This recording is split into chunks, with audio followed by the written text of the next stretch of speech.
I'm shackled to a metal table in an interrogation room. An older man, dressed in a blue suit that would have fit 10 pounds ago, is leaning back, crossing his arms, scrutinizing me, while his younger partner pushes forward, wearing an eager smile. I've had several meetings like this, one government agency or another, wanting insight into the criminal mind. It's the usual dim-witted bureaucratic silence of the lambs crap. They figure all criminals know how each other think. Besides being foolish, it's downright offensive to be stereotyped. But seeing as my days are spent in an 8x6 cell, I'm not above playing along. Usually, I can get a few decent meals, some laughs at their expense, and maybe a field trip to a crime scene. Beats the hell out of looking through the prison's library collection of Nancy Drew mysteries. For God's sake, isn't there a law against cruel and unusual punishment? The room I'm in is stuffy, and the chair is uncomfortable. A one-way mirror takes up most of the side wall. I'm willing to bet a few suits are watching me. A camera in the top back corner of the room has a blinking red light. A guard stands in front of the door, arms folded, as if I might escape. Where would I run? Besides being handcuffed to the top of the table, I'm in the middle of a federal prison. The prison guard stands 6'3", with an athletic build, shoes shined, and uniform pressed. He's not your typical guard. He's a show pony, a recruitment poster, someone they trot out to impress VIPs. Either the two jokers in front of me, or more likely the people behind the one-way mirror, have some juice. I stare into the mirror and pretend to check for food caught in my teeth. Then I mouth the words, "Help me, I'm innocent." I narrowed my eyes and scowled before breaking into a grin. I want them to know they aren't fooling anyone. Besides, they may be bigwigs, but I bet their life is boring as hell. This way, they will have something to comment on. I can't place which agency the two in front of me are from. Not the FBI.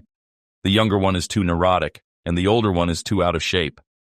Is that a mustard stain on his tie? If they are FBI, Hoover is turning over in his grave. My guess is they are from one of the intelligence agencies. Maybe the CIA. But they aren't supposed to operate inside the United States. That's the trouble with society. Nobody obeys the rules. Of course, they are more likely from the NSA or maybe a black ops group without initials.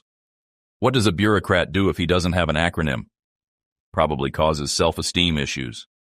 What the hell would they wear on the back of their jackets when busting some poor bum? I give an icy stare at the older man and say, "You guys smell of desperation.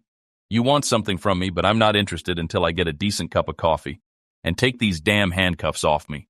My hands thrust forward, and the chain fastening my handcuffs to the table pulls tight. The rattling sound startles the younger man. He pushes back in his chair, almost tipping over. The older man says, "The cuffs stay." He points to his cup of coffee and nods to the guard, who heads out the door. "Hey, not that prison swill. I want Starbucks and make it a grande. Get me one of their apple fritters, too." I smile at the younger man. "They treat me like an animal in here, keeping me chained. I treat my dog better. I'll tell you something else.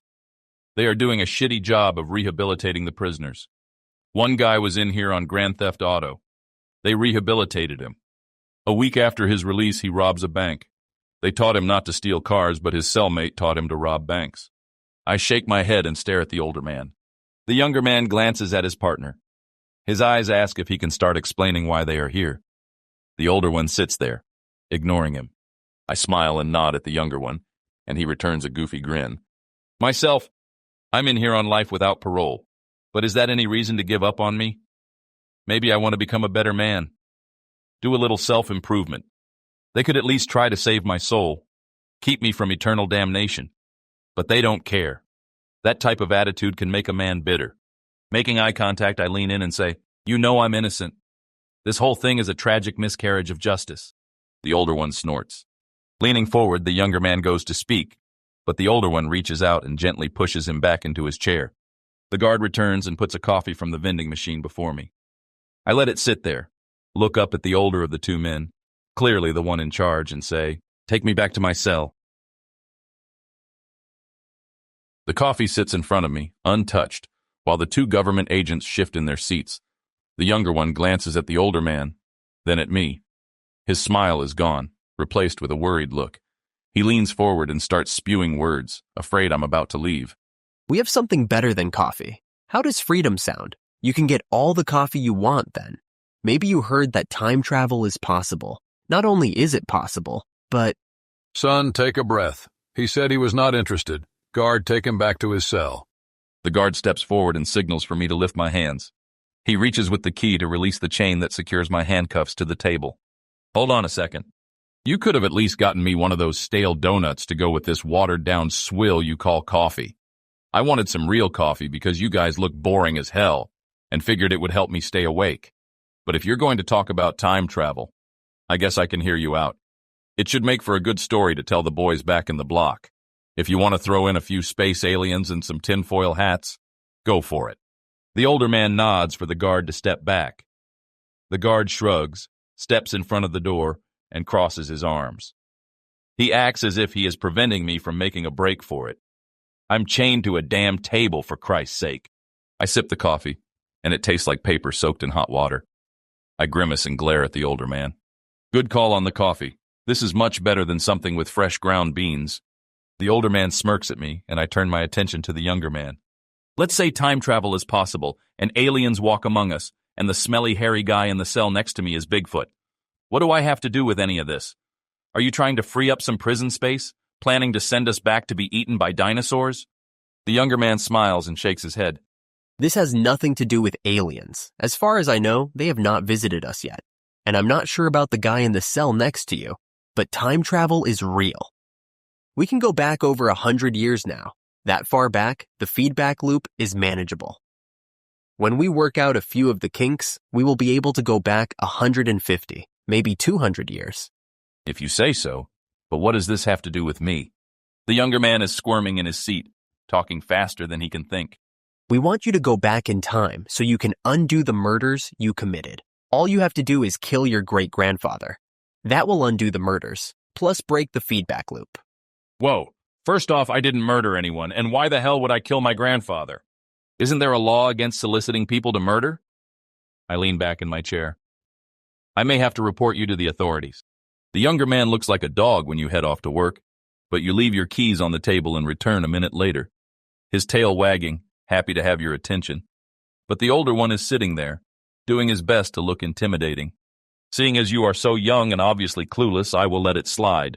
But your partner, the big, fat, silent one, well, he is another matter. The younger one smiles, shakes his head, and says, Not your grandfather, your great-grandfather. You have to go back far enough, so the feedback loop isn't as strong. He stares at me like I'm supposed to know what the hell he is talking about. And what is a feedback loop? Is this some kind of psychological experiment? To see how gullible people are? And can't you come up with something better than time travel? The younger man fidgets in his seat and looks at the older man. The older man sits expressionless, studying my every move. I want to flip him off, but better not. Whatever these guys are up to, I can turn to my advantage. I'm not buying their time travel bullshit, but they want something more than my help in profiling a murderer. Maybe they are trying to trick me into admitting I have murdered people. I give them credit. It's an imaginative approach. The two men before me are not FBI or CIA, but they are a mismatched pair of government bureaucrats. I could be anywhere from a 5-star resort to a low-end titty bar and spot them as your typical cookie cutter, make no waves, get nothing done, cube dwellers. Prison changes a man, but it's nothing compared to what those concrete boxes they call office buildings do to a person's soul. They should study the effects of fluorescent light and cafeteria food. They will find it takes what little personality you have and turns it into mush. Most likely they are from the NSA or a deep state branch playing outside the rules. They introduce themselves. The younger man, James, is some type of technician, scientist, or gopher. Leave me alone with him, and I will have him eating out of my hands. Of course, that is why the older one, Frank, is here. His job is to manage me and ensure I don't get the upper hand. James's frustration grows as he tries to explain time travel and the feedback loop, knowing he is doing a piss-poor job. Of course, it doesn't help that I don't give a shit. Basically, I want to drag this out until lunchtime. Hopefully convince them to order a couple of decent pizzas. I'll ask them to order beer as well. That won't happen, but it will give me something to bitch about. People underestimate the power of bitching. You don't get what you're bitching about, but you usually get the next thing. I call it bitching forward. Why do you need me? Why don't you go back in time and do it yourself? I couldn't murder anyone, but I've seen your brain scans. You're a psychopath. It will be easy for you. Watch it. You don't see me calling you names. That's not a bad thing. I mean, it's bad you murdered those people. You shouldn't do that anymore. James gives me a serious look as if he is dispensing a nugget of wisdom. The only thing missing is him wagging his finger at me. But 5% of the population are psychopaths. It means the part of your brain that feels remorse is different. I didn't murder anyone. I was framed. A tragic miscarriage of justice, if you ask me. Frank rolls his eyes and leans forward. One of those framed murders was Judge Wilkins, and some powerful people want him back. Wait a minute. I was found innocent of killing Judge Wilkins. It was a mistrial. Everyone knows you killed the judge. Frank gives me a cold stare. I can tell he is tiring of my bullshit. But these guys came to me, so screw him. Innocent until proven guilty. That is the problem with society today. No respect for an individual's rights. I took a drink of the awful vending machine coffee. And the murder I was convicted of, wrongly I might add, would be overturned if the legal system wasn't against me. All those appellate judges think I killed Wilkins. So, they refuse to act. They may have convicted you of only killing one person, but we know you killed at least 3, most likely more. Frank finished his coffee and crumpled the paper cup. I did the same and added a burp for emphasis. If you take our offer, all those people get a second chance at life. Plus, you are a free man, living 100 years in the past. James nods his head, trying to get me to go along. I nod with him for a few seconds, then change direction and shake my head no. I see. Go back and kill my grandfather, which means I never existed and could not kill Wilkins. I mean, if I had done it, doesn't that mean I never existed?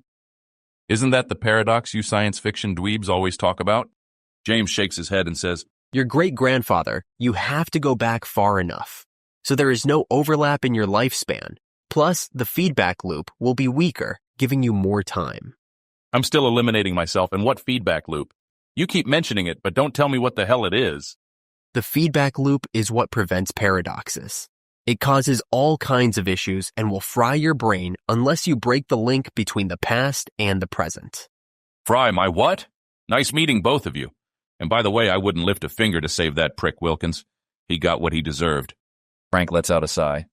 Son, take a deep breath and explain to inmate Robertson he will not be killing himself and will live a full and free life, unless he happens to get framed for murder again. Sorry, I guess I'm a little nervous. The feedback loop is like when a microphone picks up the sound from its speaker and makes that awful screeching noise. It's the same basic principle with your lifeline. Being back in time, you will pick up the life force from your ancestors and start reverberating.